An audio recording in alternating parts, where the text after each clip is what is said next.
Welcome to yet another edition of the Stats and Stacks podcast, where today we're going over UFC 81, Yusuff versus Barboza. First things first, make sure you give this video a like, hit the subscribe button, give a follow over on Twitter, over on Instagram, over on TikTok, wherever there's social media. There is a Stats and Stacks podcast, quick overview of last week. We are concerned about these lots, and we went one of two. Kind of saw it coming. We never want to. I told myself I'm never locking women's MMA, and I'm never locking low level heavyweight, and I locked two women's MMA fights. There's just not a lot going on sometimes when we have that minus 300 rule, and this card is another example of it. There's only like four fights to pick from, and we got to choose two of them. So yeah, whenever there's a card with a lot of big favorites, the locks seem to do worse because there's a lot less to pick from. But whatever, we got one of them right. We knew Carolina was going to win. We didn't think it was going to be through outstriking, but hey, we'll take it. That was part of the reason she was a lock. We knew she could had multiple ways to win. Montana De La Rosa also had multiple ways to win, but she chose to only strike with the striker. So you can't teach stupid. I don't know what to tell you. So at the end of the day, we're looking to bounce back here. This card's a little bit better in regards to a betting expense, in regards to a betting aspect, but everyone's just really waiting for next week's card with all the craziness that's been going down with the flipping of the main and co-main event and everything that's going on. And so there's a lot of excitement and confusion in the air. It's a big, good card next week. So this one's a little bit of a filler, but again, there's this one, although it doesn't have a lot of name recognition, there are some pretty good betting spots on here. So let's not waste any time and jump right into this card. A 12 fight offering kicks off around 4 p.m. Eastern, so be cognizant of that. Very first fight of the night is one I like quite a bit. Not to watch, but in regards to a betting standpoint, we have Emily Ducati at minus 375 going up against Ashley Yoder at plus 295. Over under sitting at 2.5. Over 2.5 minus 360. Under 2.5 plus 260. Let's start with Emily Ducati. I just said that I hate betting women's MMA, but I'm going to fucking do it again. To be honest with you, I'm addicted. I can't stop doing it. I am a degenerate. I'm going to continually bet what I think is right. And I think Ducati is going to absolutely kill Ashley Yoder. Ducati's 29 years old, so she's in her prime. And you're seeing a terrible 12-8 record, but you're not actually seeing the 12-8 record. Yes, she has 8 losses, but her losses to Lupi Godinez, a top 10 girl in the weight class, Angela Hill, top 10 girl in the weight class, Kanako Murata via split decision. We just saw Murata get screwed last week. Probably one of the best wrestlers in the weight class. We have you go past these two with these decisions. She had an armbar loss to McFarlane over in Bellator, who just fight for a title. Before that, she also lost to McFarlane, so that she has 2 back-to-back losses to like a top 3 girl over in Bellator. And then Emily Wetmeyer, that was her first ever career fight, and Emily eventually did make it to the UFC. So she's really only lost to UFC caliber girls. So at the end of the day, yeah, there's 8 losses, but some of them are to the same girls, some of them are to top 10 girls, and basically all of them are in the UFC. So at the end of the day, what is she good at? Her striking's not bad. She throws a ton of volume and she hits decently hard. She doesn't have a ton of knockouts, but she has quite a few. She has some head kick knockouts. She has a few over on the regional scene, wins over Danielle Taylor, who was also in the UFC by knockout. Jessica Bonet, in her debut, she should have finished her, but it is what it is. She has high volume, good striking, wrestled collegiately. There's not a lot of women's wrestling programs, so if you're in any, you're a damn good wrestler, and she was, so she is a good wrestler. She's also a Brazilian Jiu-Jitsu black belt, so she's good on the ground. So she's literally good everywhere this fight goes. She has high volume. She's fought pretty good girls. What is there not to like about her?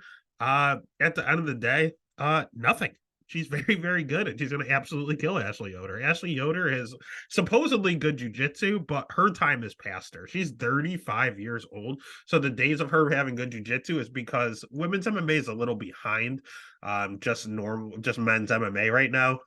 So everything's kind of adapting. It's caught up quite a bit. But when she was tapping everyone out, that was back in the days where you could tap people off your back or things like that. Not so much. Women's MMA is catching up, and it's starting to pass her by because of that. So yes, her jiu-jitsu is okay. But it's sloppier and sloppier. The better and better these other girls are getting at jujitsu. Her striking's not good, and she does not react well to getting hit. She does not like getting hit. Huge reactions, terrible optics for the judges. And lastly, although she's a jujitsu practitioner, her wrestling is god awful. Like she's she's one of the worst jujitsu wrestlers I've ever seen in my life. Like she's just not very physically strong. Let's be quite honest. She's in the UFC because she's hot. That's the only reason she was ever in the UFC. Seems like a very nice girl. Talks about playing Call of Duty and streaming all the time. Like super, super cool. Obviously very promotable. She will have a 6.5-inch reach advantage here, which I generally like, but she has no idea how to fucking use it. She can't strike. And the worst thing about this, besides her being hittable and not having good reactions, is the fact that she has not fought since 2021. So we have not seen this girl in 2 years. That's not a good look. Secondly, that last time we saw her, she lost a striking fight to Jin Yu Frey, who is an atom weight jiu-jitsu practitioner. So that's not a good look. And the most concerning thing is that she doesn't check leg kicks. I watched a good 5 of her fights. Have never seen her check a leg kick. One of Emily Ducati's best weapons is her leg kick. And again, I like to see people's beginning fights. I like to see their most recent fight, and I like to see one that's kind of similar, kind of like last week when Alexander Hernandez fought Bill Algeo. I wanted to see the Billy Q fight because Billy Algeo fights just like Billy Q. In this instance, we have Emily who fought Jessica Bonet. Jessica Bonet is a jiu-jitsu practitioner who's tall and lanky and has no striking. That's exactly what Ashley Yoder is, and Ducati beat the absolute shit out of Jessica Bonet. I think she's going to do the same to Yoder, so this isn't even close. I have no idea how Yoder wins this fight. So the pick's going to be Ducati. The bet's going to be Ducati. She's my most confident pick on the card, but she is minus 375, so she does not fall under the lock category as we're placing our official bets. But if you put money on her, you're probably a smart person. All right, next fight of the night. I'm going to be on an absolute island. We have Chris Gutierrez going up against Alatang Haley. Gutierrez is a minus 380 favorite and climbing. Last time I checked, he was at like minus 450. Alatang at plus 300. This fight was short notice, so I do not have the over-under here. But was it? Was it actually short notice? Not necessarily. Chris Gutierrez was supposed to fight last week against Montel Jackson. I did like Chris Gutierrez in that matchup. I was going to bet him as like a plus 200 dog, but the fight fell through. So they pushed him back a week. Chris has good volume. He has good striking. He only has 4 career losses, and they're to good guys, man. He lost to Hani Barcelos. No shame. He's good. Pedro Munoz. No shame. He's good. Timur Valiev. No shame. He's good. Jared Sanders. I'm not too sure who that is, to be honest with you, but I'm sure he's good. I'm looking at his record. He was 15-3 at that point. So at the end of the day, he's a very, very, very good striker, but he's someone that also kind of fights to his opponent's level. If he's fighting an Andre Ewell, it's a close fight. Felipe Colares is a split decision win. Pedro Munoz was a close fight. Like Pedro Munoz and Felipe Colares, RIP, are nowhere near the same level, yet he's fighting close to both of them. Very, very concerning. He's rocking a 74% takedown defense, but against who? Pedro doesn't wrestle. Frankie tries to wrestle, but he knocked him out. He knocked out 40-year-old Frankie in 2 minutes, so he didn't really get a chance to. Then Abakdarel, not a wrestler. Felipe was not. Andre Ewell is not. Vince Morales has a wrestling pedigree in high school, but refused to use it. And Geraldo Freitas is not a very good wrestler. He's a jiu-jitsu guy. So all of these wins, I mean, Hani Parchelis is a good wrestler. He took him down and tapped him out. So I don't know, man. It's sketchy. He 74% takedown defense against a whole bunch of strikers makes me think what happens when he fights a wrestler. Chris does have good cardio, and you're going to hear about his leg kicks at nauseum. It's going to drive you absolutely crazy. Thank God he's not fighting Montel, because they'll talk about Montel having the biggest hands in the UFC, and Chris Gutierrez has finished people by leg kick. Like, we would have heard both of those over and over and over. Now we only have to hear one of these in this matchup, but still, although I like his striking, although he has good volume, although he does have devastating leg kicks, His jiu-jitsu is questionable. When he gets off his back, he can't get up. The Cody Durden draw was a little concerning that Cody Durden, who is now a flyweight, was able to take that fight on short notice and hold him down. He just couldn't really get up. Chris does love to move forward, and he fights better going forward. But at the same time, his wrestling's questionable, his jiu-jitsu's questionable, and he's a very slow starter. All of these fights, he lost the first round. I mean, Andre Ewell was a close first round. Felipe Calores, the judges did not give him the first round, some of them. We saw the Pedro Munoz lost first round. Frankie Edgar got knockout. Denab Bacterel lost the first round. Like, he loses all of these first rounds over and over and over again. It takes him a while to adjust. Now, here's the reason I don't think this is short notice, because technically everyone's saying Alateng took this fight on short notice. He was originally slated to fight on this card. So is it truly a short notice fight when you were training for that? He also lost his dance partner because he was going to fight Ronnie Yaya on this card. Ronnie fell off and he got Chris Gutierrez. He was training for this. He was training around this time frame. Now, they are two completely different fighters, so that aspect is short notice. But in regards to his weight cut and his preparation, like, it's all relatively the same. He just needs a new game plan. Alateng Haley, low volume. I don't like that. I don't think his striking is that bad, technically speaking, but he needs to throw a lot more than he does. He feints like absolutely crazy, but he does also move forward, and he's kind of a larger guy. I think he's bigger than Chris Gutierrez, so when he starts going forward, I think he's going to be the aggressor. I have seen Chris back up in the past, but he's much better when he goes forward. So Alateng will probably push him backwards, pressure him, and try to land some power shots. On the flip side, Alateng is a good wrestler. He's a very good wrestler. He trains at Fight Ready, which is one of the best wrestling camps. His main training partner is Henry Cejudo, who is better to get you ready for a wrestling fight than Henry Cejudo.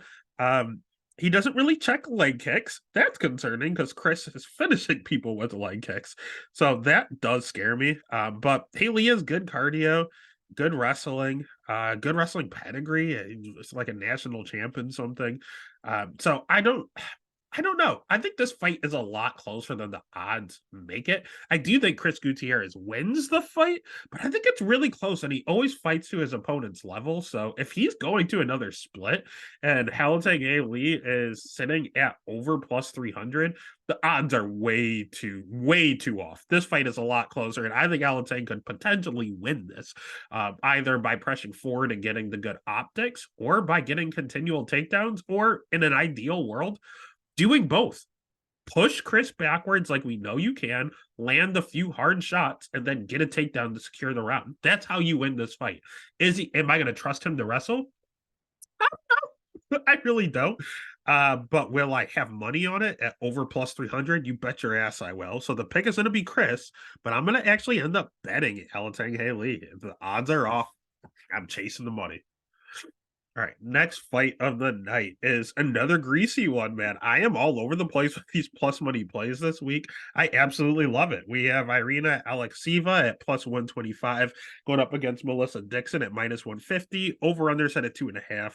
Over 2.5 minus 160. Under 2.5 is plus money at plus 125. Let's start with Melissa Dixon because I'm not too sure why she's the favorite. She's making her UFC debut. She's at 32 years old, man. She's not a prospect. She's old. She's kind of old to be making her debut here. Her striking's not that great. It's okay. It's not bad, but she's a very, very physically strong girl, and she hits extremely hard. So her power kind of hides how her striking actually is. But what she really wants to do is get you down to the ground. She's a Brazilian Jiu-Jitsu brown belt, and once you get you down to the ground, she has a good crucifix. She has great ground and pound. She shows a whole bunch of knockouts on her record. She has 100% finish rate, I'm pretty sure. Nope, she has 2 decisions. My apologies. But out of those 2 decisions, and all the rest of them are first round knockouts, and a lot of them are by ground and pound. Like, when she gets you down to the ground, She punishes you, and she's a finisher. My concern with her is that she muscles everything, and every single takedown I've seen was a body lock because she's bigger and stronger than these girls. I mean, the girls she's fighting are 1-1 and 0-0 and 3-1 and 6-4. Now she did beat an undefeated 7-0 prospect who also has been signed to the UFC, so I'll give her that one. But again, it was by ground and pound. She was just bigger, physically stronger, grabbed the body lock, and not a lot of technique, just kind of shoved her forward.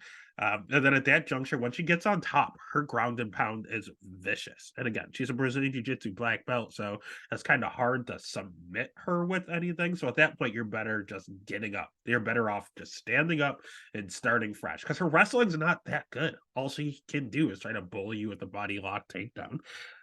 But striking, exploitable. Wrestling, not that great. Ground game is all right, but again, just strong and bigger than everyone. Alexiva, she's not going to be bigger than. Alexiva's bigger than her. So that really does concern me with Melissa being a favorite when all she does is size bully you and she's no longer has the size. But I'll tell you what, Alexiva, the reason she's bigger than you is because she can't make fucking weight. She predominantly fights at 145 pounds. She's fought as high as 155. She's trying to make that cut down to 135, and she's tried multiple times, and I don't think she's ever made it. I think she's missed weight every time she tried to make 135. So you want to talk about a size bully? She's even manipulating the system. She's some sort of Sambo world champ, which I don't know how much weight that actually carries. Her jiu-jitsu seems fine because she did some Stephanie Yeager in her last fight. That's an impressive win. I'll give it to her. But her striking is awful. Like, it's really, really, really bad. Is it better than Melissa's? No, it's not. But is she aggressive and wild? Yeah, man. I cannot explain her striking. Her hands are extremely low. She has this weird, like, Tim Elliott type herky jerky head movement, and she's throwing like shovel uppercuts and looping punches and really sloppy flying knees. Like, nothing is straight down the middle, nothing is technical. It's literally if you were to go out there and just like you hang out with friends and you put on boxing gloves and you just kind of swing awkwardly. That's exactly how she fights. Like, there's zero technique whatsoever. Her wrestling is supposedly good, but I've seen it look really bad on film. So I thought Stephanie Yeager was going to go out there and kill her, but again, she was throwing her weird herky jerky shovel uppercuts. Stephanie Yeager got the takedown and got behind her. She rolled through and snatched up her leg and grabbed that knee bar real quick. So I don't know. Her jiu-jitsu's pretty good. Again, she's gonna be a size bully. She kind of, you know who she reminds me of? She's like female Trevor Peak. Like, there's zero technique whatsoever, but she's bigger and she's stronger and she just wings punches, just like Trevor Peak. And she kind of has this haircut now. I loved. She's kind of funny. She's called the Russian Ronda. That's her nickname. Back when she used to look like this. Now she has a short Trevor Peak haircut. And she said now, instead of Ronda Rousey, now people call her Henry Cejudo because they're rocking the same hairdo. Dude, she's funny. She's a character, but she's not a good fighter. But neither is Melissa. So at the end of the day, Alexiva's cardio is awful. Like, she gasses, like she doesn't slow down. She def gasses. So I'm gonna take this under 2.5, and I'm gonna bet it all day because she's so crazy and she's so aggressive. Most of her wins are by finish. Are all of hers by finish? Nope. She has a decision win before the UFC. That was real greasy. I watched that. She has 2 decisions as well. So both of these girls finish more than they go to decision. Neither one of them are technically sound on the feet. So and they're both huge, so anyone can catch anyone. And they both like to finish people on the ground. So I think either Alexiva gets an early finish or she could just death gas herself. And if she gets taken down and ground and pounded by Dixon, Dixon's going to finish her. So either way, that under 2.5 is probably going to hit, and it's plus money because it's a women's MMA fight. So take advantage of Vegas. The pick is going to be Alexiva because she's had a UFC fight before. To be honest with you, that's the only reason. But I'm going to bet the under. I like the under because both girls can finish each other, or Alexiva can get so tired she finishes herself. Next fight we can save a lot of time on because it's going to be Terrence McKinney taking on short notice Brendan Marotti. Terrence McKinney is a minus 530 favorite, and that line is going to grow even more so. Brandon McKinney plus 360 dog. Let's start with T-Rex. T-Rex is the man. I love T-Rex. Everybody loves T-Rex. T-Rex carries a ton of power. He's only 29 years old. He's been training with like Jamal Hill and such as of late, which is good for him. He's going to have a inch and a half reach advantage. Really good striking. Again, a ton of power. One of the hardest hitters in the weight class. But sneaky good wrestling, man. He's a credentialed wrestler. He got kicked off the wrestling team for all the drugs he was doing in college. But he cleaned this act together. He has kids now. Good for him. He's a true turnaround story. So sliding into Diana Belbita's DMs, like he's doing it all. So at the end of the day, yes, he's known for all of his quick knockouts, but he is really, really good wrestling, and he has good jiu-jitsu to follow up with it. He has a lot of submissions. I actually think he has more subs than knockouts on his record, but his knockouts are so impressive, like knocking out Matt Frivola in 7 seconds has aged beautifully. But at the end of the day, although he's a finisher and all of his wins are within the first like 30 seconds of his career, we have a big issue with him. And his major issue, cardio. There's a reason he goes out there and finishes everyone early because he does not have more than 7 minutes of cardio. As soon as he hits the halfway mark of that second round, done, toast. Can't do it anymore, and he just absolutely falls off a cliff. And sometimes it doesn't take that long because he dishes it out. He can't take it back. He has a suspect chin. We saw Drew Dober knock him out earlier, or real early in round 1. We saw Sean Woodson knock him out. That's not a good look. Sean Woodson can't finish a sandwich. So at the end of the day, I love T-Rex. He's an absolute killer be killed fighter. He's one of the most prominent killer be kill fighters in the history of MMA. Good news for him is that he's fighting Brendan, who has a tendency to fight with his hands down. Is that a good idea going against T-Rex? Fuck no.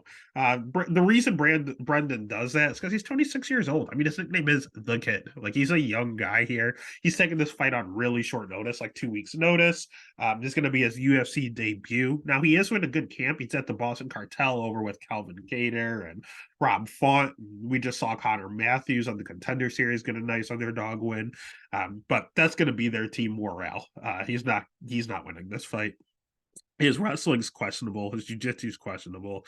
His striking looked good, but again, he keeps his hands very, very low, and he's suspect. He gets cracked all the time. Like, he does not have good striking defense. Not only are his hands low, you can hit him. So keeping your hands low when fighting Terrence McKinney and being a hittable fighter is not a good recipe at all. And he also looks absolutely terrible when you're backing him up. When he's going forward and he's being the hammer, he looks great. But he's a good hammer. He's a bad nail. If you back him up, he looks like he doesn't know what to do. And Terrence always goes forward. So this is honestly just like the worst stylistic matchup for him. I understand he had to take this fight to get a contract. But that's all this is. It's a contracted fight, and he's going to get absolutely murdered. So it's going to be T-Rex. The over-under is going to be set at 1.5, and the other 1.5 is going to be like minus 400 because it's a T-Rex fight. Vegas is hip to it, but at the end of the day, you got to take T-Rex. You got to take T-Rex inside the distance and eat whatever chalk it is. Just throw it in some parlays or something. But if this kid is still sitting around in round 2 for whatever reason, you probably live bet him because again, T-Rex does not have more than 7 minutes of cardio. If you hit that 7-minute mark, you live bet this kid. All right, next fight of the night is another one I'm oddly confident in. It's women's MMA. I'm trying to stay away, but I fucking can't because they're giving me Tainara Lisboa at minus 340 going up against Ravenna Oliveira at plus 270. Over under sitting at 2.5. Over 2.5 minus 160. Under 2.5 plus 150. Let's start with Lisboa because she won me a ton of money her last fight against Jessie J. Rose Clark. She's good. She's sneaky good. No one realizes how good she truly is. Her tape isn't great, but if you watch it in succession, every single fight, you see her putting it together. You see her getting better and better. She's predominantly a striker, but you see her getting submission wins her last 2 fights with a rear naked choke and an arm triangle choke. Like, she's getting better. I believe she's a purple belt now. But her bread and butter is definitely her striking. I mean, look at her record. She literally fought Muay Thai against Valentina Shevchenko years ago. She also had her first career ever fight against Big Norma Dumont, who's the #1 ranked 145-pounder. This fight is at 135. So she was up a weight class fighting a #1 ranked UFC girl. And honestly, she was beating the absolute shit out of Big Norm. Like, it was bad. It was very Big Norm was getting killed, almost finished, and then Big Norm somehow got her back and then submitted her. So Norm, I love Norm. I think she's the GOAT. Got lucky, to be quite frank with you. I don't think they ever need to run that back, because her striking is good. She has the fastest hands in women's MMA. Like, they are fast. And I know she's at 135. They're faster than strawweights. Like, her, if you throw Jesse Jess Rose Clark kept hitting her. She doesn't have good striking defense. She just leaves her head sitting there, but because she trusts her chin, which is holding up, but she would get cracked once, and I swear to God, she would throw 6 punches back as Jesse was just getting her hand back. Like, she got clipped once and she would hit Lisboa and then get hit with 6 punches within a second. Like, these are the fastest hands I've ever seen. It's weird, man. But outside of that, again, she really, really, really does need to move her head. Her wrestling is okay. It's getting better each fight, but again, you see her progression. Her jiu-jitsu's there. Her striking is above the charts. Her wrestling, not so much. But the good news for her is that she's fighting another striker, and this striker is making her her UFC debut. She's rocking a 7-1 record, but although we talked about Big Norm fighting Lisboa, Ravenna has fought nothing but cans. I mean, she beat a girl that was 8-5 her last fight. Before that, the girls she's fighting were 0-0, making their debut. 0-0, making their debut. 0-0, making their debut.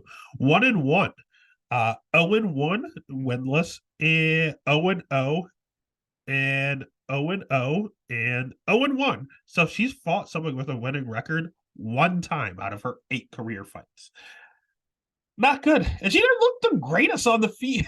She threw a ton of volume. The technique wasn't there. The power didn't look the greatest. But she did throw a ton of volume, bunches and bunches. I'll give her that. She throws a ton on the feet. But at the end of the day, as she strikes, her chin goes way up in the air. That was the first thing I noticed. I'm not even a striking guy. I'm a wrestler at heart, and I noticed how high her chin. She was just asking to get chin. Her wrestling didn't look that great, to be honest with you. So that's good for Lisboa. Again, her cardio looked okay. Her volume looked great, but it just wasn't that good, and it wasn't that exciting, and it was against really bad competition. So I'm gonna go ahead and take the Muay Thai champ who's fighting UFC caliber girls and getting UFC wins already. Minus 340. I don't love the line, to be honest with you. But I understand the line, so I'm gonna have to parlay Tainara. So the pick's gonna be Lisboa, and the bet's gonna end up being Lisboa, probably in some parlays at that line. Next fight of the night is one where you just have to trust your gut. We are looking at Darren the Damage Elkins at plus 170 going up against TJ Brown at minus 205. Over under set at 2.5. Over 2.5 minus 140. Under 2.5 plus 110. Let's start with the damage because I'm concerned, man. He has the damage literally tattooed across his chest. So in regards to his mental capacity, not the greatest. In regards to his just facial structure itself, if you just tap this guy once, he just starts to bleed because of all the scar tissue.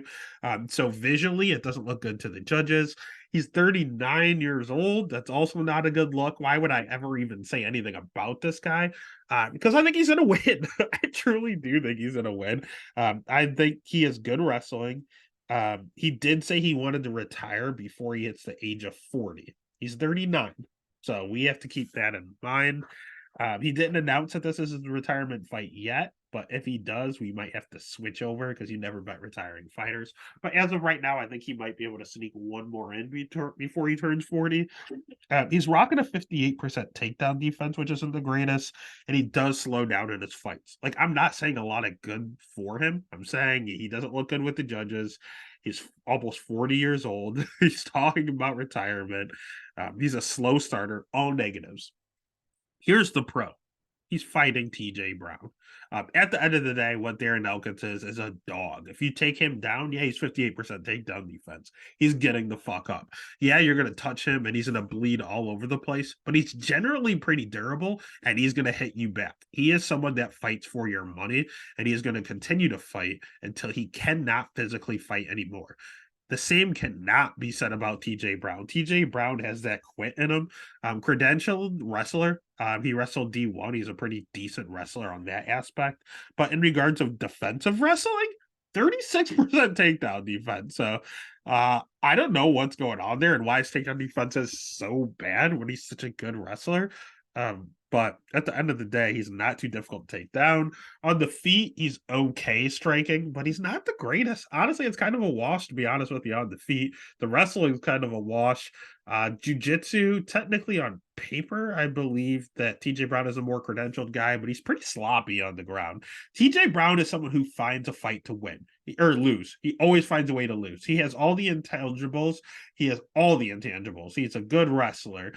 He has a good build. He has okay striking. He had a decent coach. Like everything is there for him, yet he continues to fuck it up. And he's another one that fights to his opponent's level, no matter what level they are. If he's fighting Bill Algeo and him fought tooth and nail round one. And then he got clipped by Bill Algeo. Bill Algeo has some of the lowest amount of power in the division. He got clipped by Bill Algeo. That's not a good look. And then he got submitted. Eric Silva, he just out cardioed. His cardio is pretty decent, but so is Elkins. Shilian Unurabekov or Urian Becky, or what they call him, the Wolverine, one of the worst fighters in the UFC. And he got taken down and controlled in that fight. That was not a good look. As a big favorite, like the same amount of favorite that he is now. I think he's gonna do it again. If the Wolverine can take him down, I know Darren Elkins can take him down. Darren Elkins I don't know if he's ever been submitted, to be honest with you. Let me look at him real fast. Darren Elkins' ground game, he has, let's see, that was ground and pound. Punches, armbar. Charles Oliveira submitted him. That's it. I think that's acceptable. I mean, the guy's 39 years old. He's had like over 40 fights. He's been submitted one time by the guy with the most submission wins in history. So I don't see TJ Brown doing it. And as much as TJ Brown is the probably better fighter, stylistically and just emotionally, I'm going to go ahead and take the dog in Elkins. It's sheer dog or pass. So the pick is going to be Elkins, and the bet's going to be Elkins by decision. I don't think Elkins finishes. I don't think TJ Brown finishes. I think the over is a stone cold lock at minus 140. But if you want to chase that and get greedy, you can chase Elkins by decision because I think that's the only way he wins. Next fight of the night. We have one I've been waiting for months. We have Christian Rodriguez as a minus 155 favorite going up against Cameron Simon at plus 130. Over on their set at 2.5. Over 2.5 is minus 175. Under 2.5 at plus 135. The reason I cannot wait for this fight is because Cameron Simon is probably one of the most hated men in UFC in my eyes. I cannot stand Cameron Simon. I liked him initially, and I bet him on the Contender Series against Josh Wayne Kim. I was like, oh yeah, this kid's actually not too bad. And I mean, he's not the worst. He has decent striking. His wrestling's a work in progress. Offensively, he can use it. Defensively, liability, 40% takedown defense. His jiu-jitsu, it looked okay. He has some submissions on his record. But he also looked very sloppy, especially in that Steve Koslow fight last year. He was just falling all over the place. Like that was just a slop fest. He has really good cardio, pretty decent durability. He's only 22 years old. He's just a kid. And that's part of the reason he's so sloppy. The reason he throws a ton of volume too. The reason I cannot stand this guy is because he commits fouls left and right. He will eye poke you. He will low blow you. He will talk about it constantly, and he'll continually do it. I don't think he's doing it intentionally, but he's aware. And it's not getting clean. It's getting worse. He's actually following more. Also, I cannot stand DDP, and he is DDP's butt boy. Like literally, him and DDP are inseparable. That is his hero. This is the protege of Dricus du Plessis. If I can't stand Dricus, I can't stand you. And he's a cocky little shit.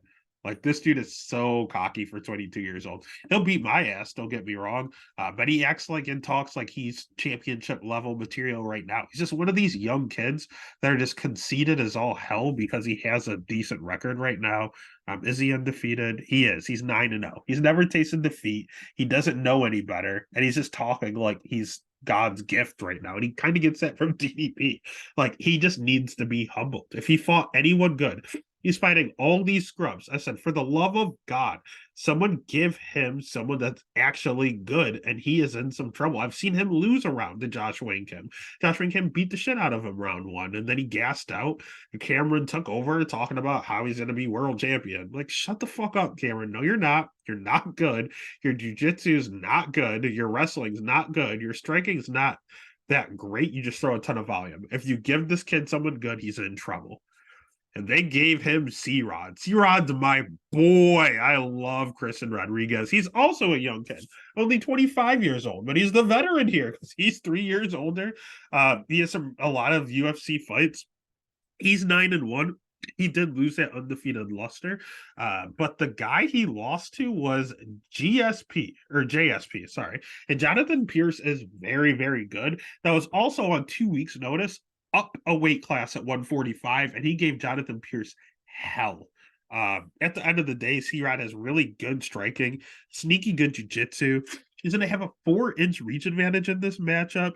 He, too, has good cardio. I wish he threw a lot more kicks. He's pretty boxing-centric because Simon does throw a ton of kicks, so he's going to want to keep this at distance. I do need Cameron to go in there and close the distance, but I love that he has a 4-inch reach advantage here. That is going to help with just all the kicks that Simon's going to be throwing his way. He himself has a 66% takedown defense, but that number is a little misleading because he fought Jonathan Pierce. Jonathan Pierce, strictly grappler. All he does is wrestle. And again, up a weight class on short notice, he was able to be successful at takedowns. Joshua Weems, I didn't like the fact that Joshua Weems took him down multiple times round one, but at the same time, he kept popping back up. And Joshua Weems is predominantly a wrestler, and he was able to get the finish and choke him out after like 4 minutes of this nonsense. And then his last fight against Raul Rosas Jr., the hype train himself, Mr. 18. Crazy wrestler, crazy jiu-jitsu, went out there, took down C-Rod in round one. What did C-Rod do? He got back up, and then he beat the shit out of Raul Rosas Jr. the next 2 rounds because he did not go away. He has good cardio, and his takedown defense is not that bad. And if you're going out there and you're going that crazy trying to get him down, he has cardio to keep going. And Raul did not. So that was his strategy. A little rope and dope, let Raul waste his energy trying to take you down. He can't submit you. Then finish him. Again, really, really crisp hands, fast hands, decent power, sneaky jiu-jitsu, a lot of front chokes. He caught GSP in a choke.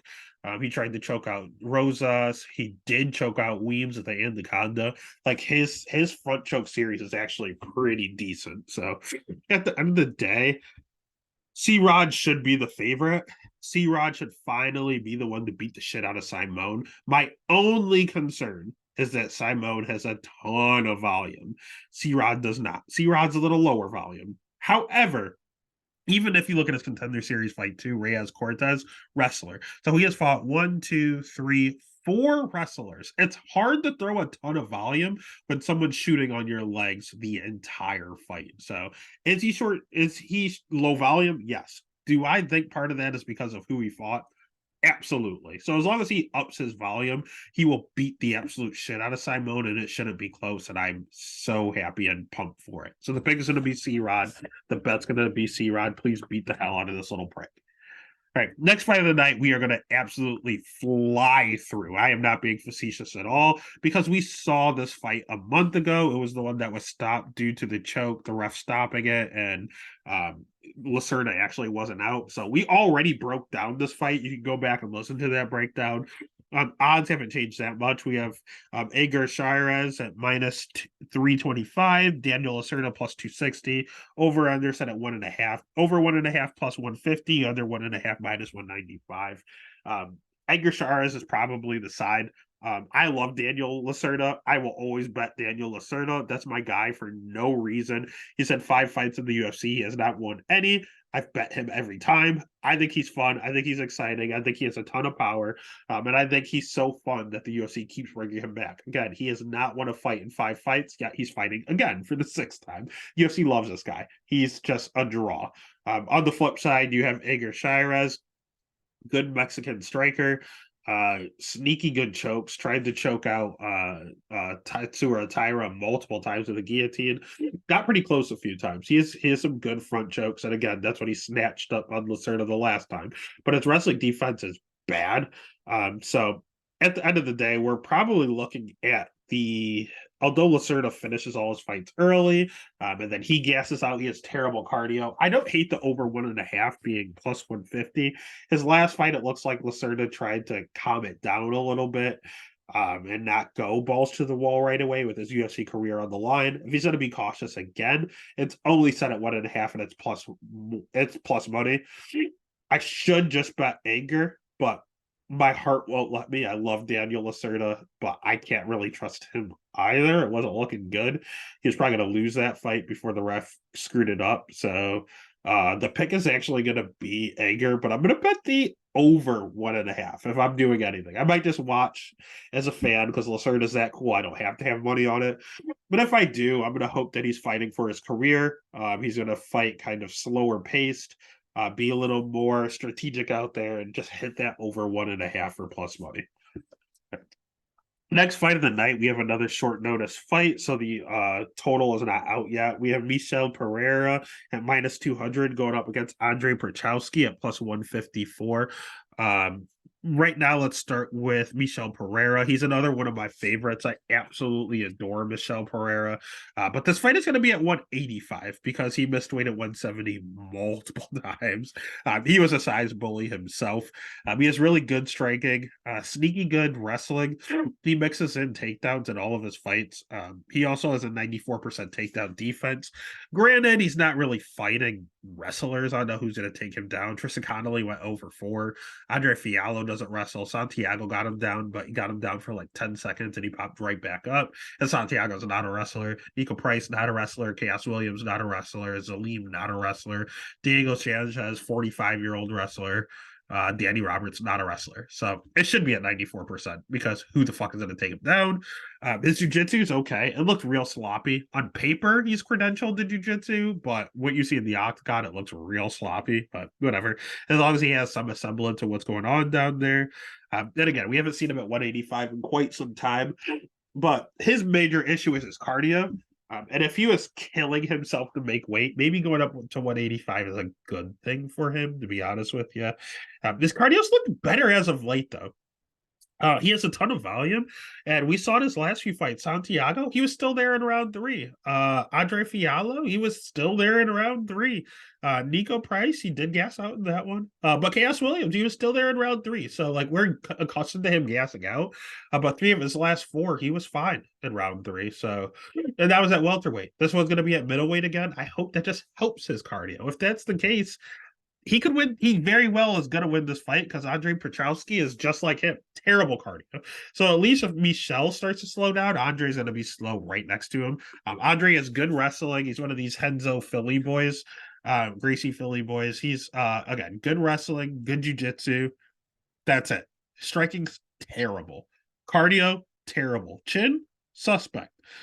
He does have a collegiate wrestling pedigree, which is nice, but it's hard to use when you're gassed out. I saw him get pieced up on the feet by Gerald Mearshart in round 1, not even round 3. Round 1 was a close stand-up fight. That's concerning because GM3 is a terrible and slow striker. Michel Pereira, fast twitch and powerful. So yeah, not the greatest look. I will always take wrestlers over strikers, and that's kind of what we have here, grappler versus striker matchup. However, Petrowski has such a bad gas tank, and this is on short notice for him. He's taking it on a week's notice. Not a good look. If you already have cardio issues and now you're taking this fight without a camp, I can't trust your cardio at all. So as much as I always pick wrestlers versus strikers, cardio and chin come even before that, and Petrowski is lacking both. So the pick is going to be Michel. The bet is going to be my boy, Michel. Never turn your back on your boys. Next fight of the night is what I've gone back and forth with over and over and over, and so has the public. That's why the line keeps flipping. Jonathan Martinez, last time I checked, minus 115. Adrian Yanez, minus 105. Over under set at 2.5.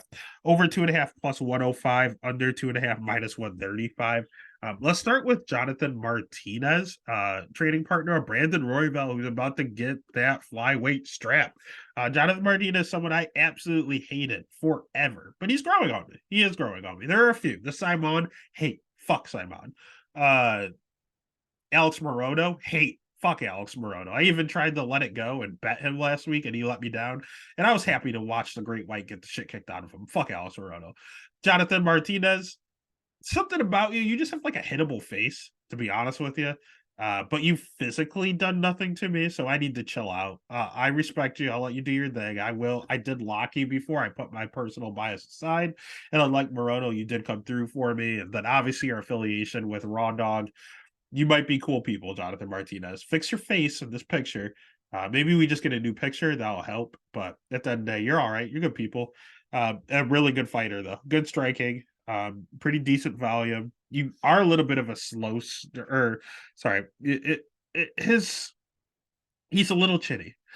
It doesn't show up as much. I know Davey Grant knocked him out a few years ago, 2021, yeah, 2 years ago. We had a close fight against Andre Ewell that they gave the split to. And I know he had lost a match Snell, but that was off of DQ. He did get knocked out by Davey Grant, but he got rocked in the Saeed fight. He got rocked in the Alejandro Perez fight. He gets rocked all the time. So although he's not always going out, he does wobble around there from time to time. So I can't really trust his chin. But he's a very, very technical striker, pretty decent jujitsu. Wrestling, haven't really seen it, to be honest with you. But we're not going to see it here in this matchup because Adrian Yanez is also just a striker. He throws high volume, really higher than Martinez. There's a ton of volume, and he's crisp, man. It is really good striking. They'll talk about him on repeat being one of the best boxers in UFC. He was ranked like number 5 or something in all of UFC for boxing prior to his demise. But Yanez is also a little secretly chinny. He's 16-4. He got knocked, and we saw it happening. Okay, so we saw Randy Costa beat the absolute shit out of him round 1, rocked him multiple times, but Randy Costa only has, we talked about Terrence having 7 minutes cardio. Randy Costa has 2.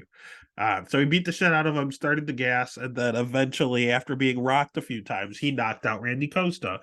The next fight, I locked him against Davey Grant. Had a lot of money on him. I thought Davey Grant won. Davey Grant rocked him multiple times. Yanez outstruck him 198, but it was basically dead even strikes. It looked like Davey hit harder out of all the strikes that landed, honestly. So I was shocked to see him get that split decision win over Davey Grant. I was fine with it. Again, I had money on him. But again, first we saw him get rocked multiple times. So we saw him get rocked once and basically take a lot more punishment than we're used to. His next fight, he fought Tony Kelly, who is an absolute bum. Cakewalk, walked right through him. Then he ran into Rob Font. And I bet Rob Font as a dog, thinking Yanez is getting a little too much hype. I think Font's going to go out there. He's going to get the job done. What I didn't see was him going out there and getting knocked out by Rob Font. I didn't see that one coming. So going out there, I remember betting Font. I remember winning, and I remember thinking, oh, yeah, he just went out there and got starched. That wasn't the case. It was a very close fight. It was very even. And then Font just caught him and put him out. But at the end of the day, if that would have went through to the first round, I could not tell you who won. Like, it was a very, very, very close fight on the feet. Is Martinez similar to Font to an extent, but Martinez does a lot more kicks, and I think that's going to pay dividends.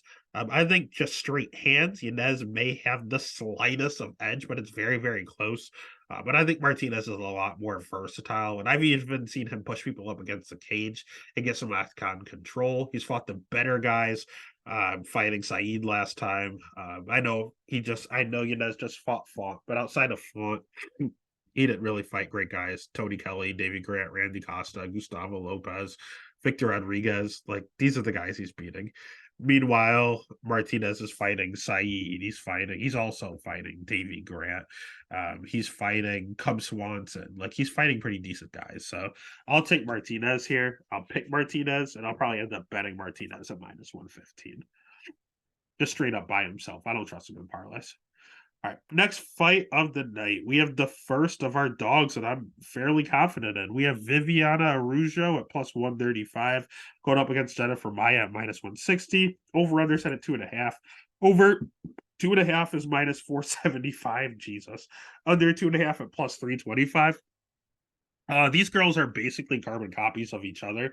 Only one specific difference. Maya has good striking. She has really good jujitsu. She has a good schedule. She's a little hittable, but she has good cardio. She has good volume. She does back up all the time in her fights, but she's someone that actually prefers to fight off her back foot. She fights better that way. She likes to be elusive, slide back, and counter strike a little. So again, all of these things are good, but she is rocking a 57% takedown defense. If you want her down to the ground and you try, odds are you got about half the time you are going to be able to get her to the ground. Her opponent, Viviana Araujo, you're going to hear a lot, literally the exact same things. Good striking, good jujitsu, good volume, and unlike Maya that prefers to fight going backwards, Araujo prefers to fight going forward. So they're both going to fight the way they want to. But Araujo will have a 4-inch reach advantage, which will be nice. She's also pretty hittable, but she will mix in wrestling. So that's the difference here. Do I think Jennifer Maya and Vivian are there? And one is 35, Maya's 35. Viviani is not a young prospect. She's 36. Like, she's older than Maya. They have the exact same fight style, only one likes to fight backwards, one likes to go forward. They throw around the same amount of strikes. They're from the same country. They're almost the same age. Like, everything about them are exactly the same, except for one thing. Araujo will mix in takedowns, and she took down Grasso. She took down Andrea Lee. She took down Caitlin Chukagian. She will mix in that takedown to attempt to steal the round. Maya has better cardio, but just like earlier when I said, God, who was it that their cardio is? Oh, Michelle Pereira. His cardio is starting to improve as he's figuring it out and slowing it down. So is Araujo. She traditionally had bad cardio. Jessica I, she lost because she gassed out. Montana De La Rosa, she lost round 3 because she gassed out. And then something flipped. Caitlin Chukagian fight, she fought all 3 rounds and she didn't really gas. Andrea Lee, she went all 3 rounds, she was fine. Alexa Grasso was a 5-round fight. She was fine. Amanda Hebos, she didn't gas out. I'm still shocked she lost that fight. But she didn't gas out. She looked fine. So she's done something or figured something out of her pacing to where she can go a hard 15. Although Maya's cardio is better, I'm going to go ahead and trust those takedowns to secure the round. So I'm going to go ahead and take Viviana, and I'm going to bet Viviana as the dog.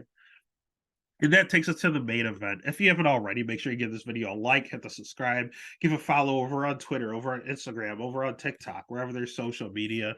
There's the Stats and Stacks podcast. We have a pretty decent main event here with Sadiq Yusuff at -165, going up against Edson Barboza at +140. Over under sitting at 3.5.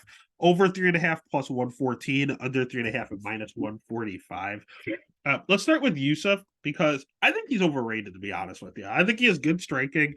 I think he has sneaky good jiu-jitsu that no one talks about. I think he throws a ton of volume. I think he loves to go forward. He's 30 years old, so he's in his prime. But he is coming off of an injury, if memory serves me right. And in addition, he's got his Usman chin going. Like, I always talk about Usman getting rocked and not going up. Eventually, he's going to go out. Eventually, he's going to fight someone who finds the button. Yusuff does the same thing. He's been rocked by Alex Caceres. He got rocked by Arnold Allen 3 times. He got rocked by Gabriel Benitez. Like, he's winning all of these fights. Outside of the Allen fight, but he's getting dropped in all of them. Like, he's getting clipped and he's on shaky legs, and eventually someone's gonna put him out. And again, his striking's good, But that's what he has. He's not really a wrestler, although his jiu-jitsu is good and you never see it outside of the last fight with the guillotine, which I actually called, which was nice. This was Don Shadis also puts his heads in guillotines left and right. He always puts his head in the guillotine. But at the end of the day, although he'll tell you his jiu-jitsu is good, which it's not terrible, he's a striker through and through, mainly because he can't wrestle. He's a very, very, very bad wrestler, so he just prefers to stand up and strike. That's going to play right into the hands of Edson Barboza, who's one of the most feared strikers the UFC has ever seen. His jiu-jitsu, not great. His wrestling, terrible. Striking, great, superb. And you know what? He's coming down to 145. Every time he does it, I think he looks like absolute death on the scale, just like Jose Aldo did when he kept dropping down to 135. But Barbosa's been at 145, making weight. Although he looks bad, he looks fine on fight day. And he's been doing this his last 1, 2, 3, 4, 5, 6. His last 6 fights. It's been quite some time. It's been 3 years since he's gone down to 145. And he's made it every time. Crazy striking. Really, really, really good striking. 4-inch reach advantage. He's fought the who's who. And I'm not being facetious when I say that. Billy Q, good fighter. Bryce Mitchell, great fighter. Giga Jacobs, great fighter. Shane Burgos, good fighter. Marquand, not a bad fighter. Dan Ige, good fighter. Paul Felder, great fighter. Justin Gaethje, great fighter. Kevin Lee, great fighter. Dan Hooker, good fighter. Habib, one of the GOATs. Beneil Dariush, great fighter. Anthony Pettis, Gilbert Melendez, Tony Ferguson in his prime. Michael Johnson in his prime. Paul Felder again. Bobby Green, Evan Dunham, Donald Cerrone in his prime. Like, he's fought the who's who. And all of his losses to Donald, to Tony, to Habib, to Kevin Lee, to Justin Gaethje, to Paul Felder, to Dan Ige, to Giga, to Bryce Mitchell, all these guys top 5 in their weight class. So you have to be a top 5, top 10 guy to beat him. He's good. He's damn good. My concern with him, right here, 37. Not great. Not a fan of that. Does he have enough left to take out Sadiq? I think the answer is yeah, at plus money. If this line was flipped, I'd say probably not. But at plus 140, why is Sadiq the favorite? Sadiq has beat nobodies. Edson has fought the who's who and been successful. So I'm gonna hope he does it again. So the pick is gonna be Barboza. The bet's gonna be Barboza. And that's UFC Vegas 81. It's a decent card. Pretty good locks there. I love Dakota. I love damn, Dakota's gonna kill. She's gonna crush. It's a good betting card. It's not a lot of high name recognition. Not all these fights are gonna be uber exciting, but when you win money, every fight is exciting. So let's get this cash, baby. They're giving it to us. Let's get it.